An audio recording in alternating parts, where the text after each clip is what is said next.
Alors, qui je suis? Bah, je vais déjà me présenter en tant que personne. Donc, moi, je suis Caroline. Je suis une maman de trois enfants, mais qui sont grands maintenant, hein, parce que la dernière a 20 ans. J'habite en Bretagne, dans le sud de la Bretagne, du côté de Lorient. Et puis, donc, je vais avoir 50 ans cette année. En fait, moi, j'ai travaillé pendant 20 ans. J'ai fait à peu près 35 métiers différents. Différents, mais parfois identiques. Donc, dans la vente, dans le commerce, dans la compta, dans le marketing, dans la communication. J'ai une appétence de découvrir tous les rouages de l'entreprise. Mais à l'époque, je ne savais pas que c'était une appétence en tout cas parce que j'ai jamais vraiment osé créer mon entreprise. Donc en fait, j'avais vraiment besoin de passer par toutes ces étapes, d'aller papillonner à droite à gauche. Donc, j'ai eu quand même des postes plus doux et puis des postes à responsabilité, de gestion d'équipe, de choses comme ça. Enfin, il y a eu un événement marquant dans mon parcours professionnel et j'ai décidé d'oser créer mon entreprise parce que j'avais repris une formation d'acupunctrice pour basculer complètement vers le bien-être. J'avais besoin de prendre soin de moi après ce choc personnel. Et en fait, j'ai créé mon entreprise de acupunctrice, prof de yoga, énergéticienne. Donc, j'ai vraiment travaillé pendant à peu près 8 ans auprès de patients pour pouvoir prendre soin d'eux et donner des cours de yoga, etc., etc. Puis, un autre fait très marquant aussi dans ma vie personnelle qui m'a fait basculer en fait dans l'accompagnement, dans le coaching, dans l'accompagnement des femmes à vraiment se réaliser, à exprimer pleinement qui elles sont. Et la vie m'a apporté pas mal d'opportunités d'accompagner des chefs d'entreprise, en fait, pour qui c'était difficile, pour qui c'était compliqué de passer à l'action par peur, par illégitimité, par manque de confiance, de motivation, etc., etc. Et en fait, pendant 1 an et demi, j'ai plus ou moins accompagné, mais je savais pas trop, est-ce que c'était bien, pas bien. Enfin, j'arrivais pas vraiment à me positionner moi-même. Et puis, je me suis dit, ah, là, j'aimerais vraiment avoir des bases bien solides. Je sentais bien que j'étais un peu intégratrice. Je sentais bien que j'avais aussi des compétences du fait de mes anciens métiers aussi, et que parfois je leur donnais carrément un plan d'action détaillé et je me disais, OK, mais j'aimerais bien avoir des clés véritables pour ça. Un jour, j'ai entendu duopreneur. Je me dit, tiens, qu'est-ce que c'est que ça? J'ai tapé parce que je trouvais ça intéressant. Je suis tombée sur Amélie. Et là, il y a eu quelque chose qui s'est ouvert. J'ai pris rendez-vous avec Amélie directement. Et donc, le lendemain, j'ai pu acter et ça a été la meilleure décision, en tout cas de ma vie de femme, de chef d'entreprise. J'ai commencé à travailler avec une personne qui deviendra 1 an après, quand j'ai commencé ma formation d'OBM justement, qui deviendra ma première cliente où j'ai pu m'exercer vraiment en tant qu'OBM nommée. On a commencé à travailler ensemble parce que j'avais une vision des choses justement beaucoup liée à la structure, à l'organisation, au passage à l'action. Et elle était très visionnaire. Elle avait vraiment beaucoup ouais, de cette vision en fait d'entreprise. Et le fait que je travaille avec elle, eh bien, ça apportait comme quelque chose de bien global aux personnes qu'elle accompagnait, à ses clientes qui étaient des chefs d'entreprise avérés ou en devenir. Et du coup, on a fait un accompagnement ensemble sur 8 ou 9 mois qui m'a fait vraiment découvrir aussi le monde de l'infoprenariat, donc du solopreneur. Et j'ai pu aussi faire des parallèles avec moi-même en tant que solopreneur. Et je me suis dit, waouh, mais effectivement, il y a tout ça à voir, il y a tout ça à voir, il y a toutes ces casquettes en fait que j'avais avant vues dans les grosses entreprises ou les moyennes entreprises, peu importe, mais que je n'avais pas moi-même intégré et ramené dans ma propre entreprise. Et c'est ce que m'a permis vraiment Duopreneur Academy. C'est de ramener ce que j'avais goûté à l'époque, entre guillemets, dans ma propre entreprise, mais avec toute l'expérience acquise et cette humanité aussi que j'avais acquise en tant que accompagnante de l'humain. Là, j'ai fait ma formation cette année. Donc, j'ai travaillé justement avec deux personnes en tant que OBM copilote d'entreprise pendant presque 2 ans. Je travaille pas mal aussi en one-shot sur de la mission particulière précise. J'aime beaucoup travailler avec toutes les personnes qui travaillent autour des métiers du coaching, des métiers du bien-être, des métiers de la formation aussi, parce que j'aime vraiment participer en tout cas à aider une personne à être formée, à passer en gros d'un point à un point B. Et en fait, j'ai créé aussi comment dire, une structure d'accompagnement. Je suis cofondatrice de ma boîte idéale où j'accompagne des porteurs de projets, des chefs d'entreprise en devenir avec un collaborateur. Et j'ai intégré un collectif qui s'appelle Plus gros le logo, qui est une agence de communication dans laquelle moi je vais travailler sur toute la partie objectifs stratégiques et puis, comment dirais-je, gestion de projet, pulsation trimestrielle, etc., etc. Et moi, en fait, avant de travailler avec quelqu'un, j'ai besoin d'avoir le coup de cœur pour cette personne. C'est hyper important pour moi d'être en adéquation avec, parce que je le sens tout de suite, avec les valeurs de la personne que j'accompagne, avec la vision de la personne que j'accompagne. J'aime en fait être cette femme de l'ombre, entre guillemets, qui accompagne comme ça vers quelque chose qui moi-même me plaît, me semble utile au monde en fait. J'ai fait vraiment un copilotage où j'étais vraiment intégratrice, donc j'ai travaillé, j'ai vraiment géré toute la com, le marketing, donc j'étais en fait, c'était au quotidien. C'est vraiment un travail au quotidien. Je pouvais avoir dans des gros lancements, des semaines presque complètes avec mes clients, et puis après des semaines un petit peu plus light, mais c'était un peu prévu aussi. Moi, j'aime bien prévoir, avoir une vision pour pouvoir bien répondre à tous les besoins de mes clients aussi. C'est important, surtout aujourd'hui que j'en ai plusieurs. Donc, j'aime bien aussi, je ne vais pas dire borner ou sectoriser ma semaine, mais j'aime bien travailler en bloc-temps. Donc, je vais travailler, pareil, comme tu dis, en one-shot, où il y a un début, il y a une fin. Et puis après, je vais pouvoir aussi, parce que ça, c'est un peu ma particularité, je vais pouvoir aussi continuer à accompagner mes clients en plus en coaching pour passer à l'action, pour réajuster, pour revisiter aussi le projet.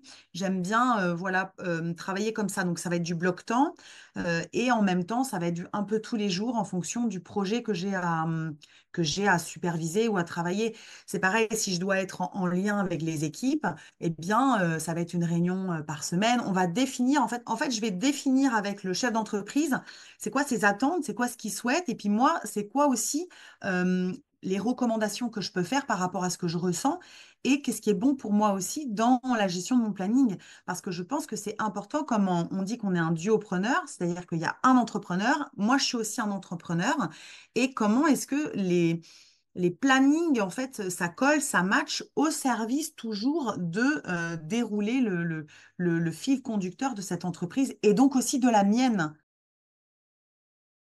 Ce qui me fait carrément kiffer, c'est d'être debout avec mon crayon et mon paperboard et de travailler sur tout ce qui va être les fondations d'une entreprise, les fondations d'un projet, pas forcément d'une entreprise, d'un projet.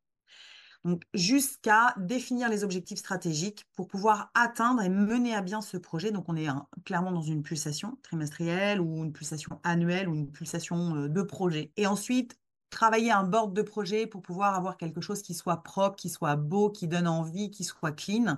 Voilà, ça, j'adore faire ça.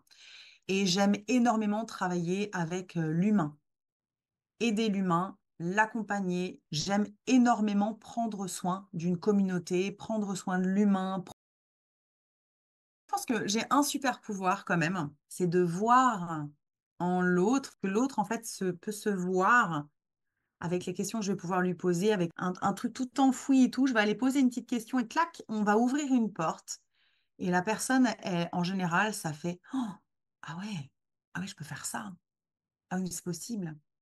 Voilà, je pense que c'est vraiment un super pouvoir. Voilà, cette faculté d'écouter, mais d'écouter derrière les mots, d'écouter le corps, d'écouter les réactions, d'écouter les mimiques, d'écouter en fait.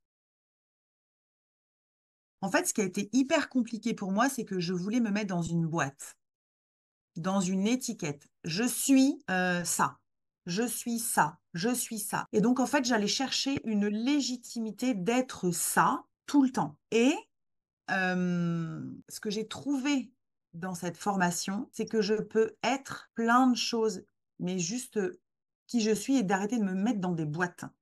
Parce que la formation, elle nous parle d'équipe, elle nous parle de projet, elle nous parle de métrique, elle nous parle de tout un tas de trucs, d'opérationnel. Et en fait, cette formation, elle m'a permis de comprendre de trouver cette légitimité d'être ça et ça et ça et ça. Grâce à la formation, je sens que je vais être émue de le dire, grâce à la formation, en fait, j'ai pu légitimiser quelque chose que je fais depuis toujours. Quelqu'un qui vient me voir, qui me dit, oh là là, j'ai une idée. Moi, je prends un cahier, un crayon et je lui écris le plan, en fait. Et en fait, pour moi, ça, c'était pas un métier. Et donc, en fait, bah, j'allais me faire chier toute ma vie à ne pas faire ce que j'aime. Et là, en rencontrant Duopreneur Academy, je vais même aller plus loin, en rencontrant Amélie, elle m'a montré que c'était possible, en fait, de pouvoir être pleinement qui je suis. Elle m'a montré que c'était un vrai métier, quoi, et que je pouvais être différente et que je pouvais me servir de toutes mes casquettes pour pleinement kiffer ce que je fais. C'est grâce à cette formation, en fait, qu'aujourd'hui, je peux dire, bah oui, je fais ça, puis je fais ça, puis je fais ça, puis je fais ça, et c'est OK pour moi. Parce que être prof de yoga, eh ben, c'est ultra nourrissant parce que un chef d'entreprise qui va se retrouver complètement stressé, qui va se retrouver angoissé, qui va avoir le cœur qui bat, qui va pas oser passer à l'action, mais moi, j'ai toutes les clés pour l'aider. Et l'excitation de la stratégie, des chiffres et tout, cette chef d'entreprise, businesswoman qui me fait kiffer.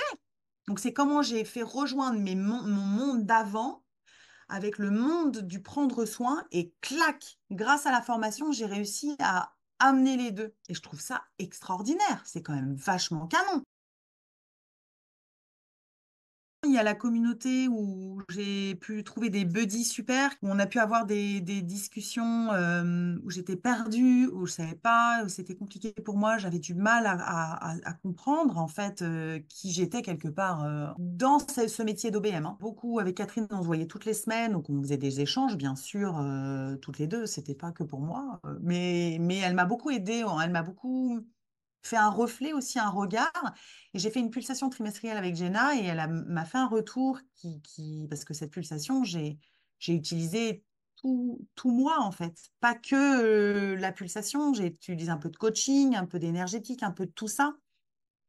Et elle m'a fait un super retour et ça a changé beaucoup de choses aussi. Donc pour elle, donc j'ai pu en fait avoir comme une preuve sociale, si tu préfères, dont j'avais, je pense, besoin, et mes échanges avec Amélie, qui a toujours été présente, qui a toujours répondu aussi à mes sollicitations, même si je n'ai pas abusé non plus. Et il y a eu le fait d'être bien encadré. J'ai une question, j'ai une réponse. C'est simple en fait.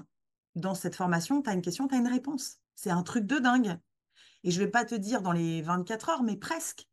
Tu as une question, tu as une réponse. Et limite, il y a après une masterclass qui va venir en plus nourrir ça. Et je trouve ça fabuleux. C'est-à-dire que cette formation, c'est tout le temps en train d'aller chercher qu'est-ce qui pourrait compléter, qu'est-ce qui pourrait aider tout le monde. Et ça m'a énormément soutenue. Ça m'a vraiment énormément soutenue. Si j'avais quelqu'un devant moi qui me disait, ouais, j'hésite à rejoindre la formation, la seule question que je lui poserais, c'est pourquoi? Pourquoi t'hésites? C'est une question de quoi? On parle de quoi? On parle d'argent? On parle de, je sais pas trop si ça va me convenir. On parle de quoi en fait quand t'hésites? Si c'est une question d'argent, bah ok, bah, c'est un investissement extraordinaire qui pour moi est un investissement ultra raisonnable au vu de la qualité de l'accompagnement. Donc voilà, une première levée d'objection. Si c'est oui, je sais pas trop si je veux devenir OBM ou pas OBM, c'est bah fais. Tu verras bien si à ce moment-là, c'est fait pour toi, mais c'est en passant à l'action que tu te rends compte de ce qui est bon pour toi. Voilà, moi, ce que je pourrais dire. Aujourd'hui, j'ai été thérapeute, prof de yoga, accompagnante. J'ai emmené des femmes dans la forêt à se reconnecter à leur image et j'ai fait une formation d'OBM. C'est plutôt, voilà, plutôt pourquoi, Caroline, tu fais cette formation d'OBM? Parce que, en fait, ça m'appelle. Donc, à une aspirante qui hésiterait à faire cette formation, je lui poserai la question, bah écoute, pose-toi juste la question de pourquoi est-ce que tu veux faire cette formation? Prends 5 minutes, connecte-toi à ton corps, écris, et tu auras t'auras la réponse, puis après fais-toi confiance et passe à l'action. Alors, bah, la suite, je suis en master parce qu'il est hors de question que j'arrête du coup ma formation. Donc à toutes les aspirantes de cette formation, je passe en master. Voilà. Donc c'est qu'il y a un moment, il y a une véritable valeur ajoutée. Parce que j'ai envie de continuer à être avec la communauté, parce que j'ai envie de continuer à être avec toutes les personnes, comment dirais-je, les buddies, enfin toutes les personnes qui composent cette communauté, et de pouvoir continuer à me former, à regarder mes modules et tout. Donc ça, c'est ma suite dans la formation en tout cas. Et puis bah, ma suite, c'est continuer exactement ce que je suis en train de faire. En plus, j'ai pris un bureau, donc c'est-à-dire que je travaille dans un espace en plus concret. Donc, ça veut dire que non seulement j'accompagne en ligne, mais j'accompagne aussi en présentiel. Donc, je reçois des gens dans mon bureau, d'où le paperboard et le crayon. Et c'est ça ma suite, en fait. C'est vraiment de continuer à développer mon entreprise, mes partenariats, les collaborations et de kiffer. Voilà, c'est tout. Voilà, c'est ça ma suite.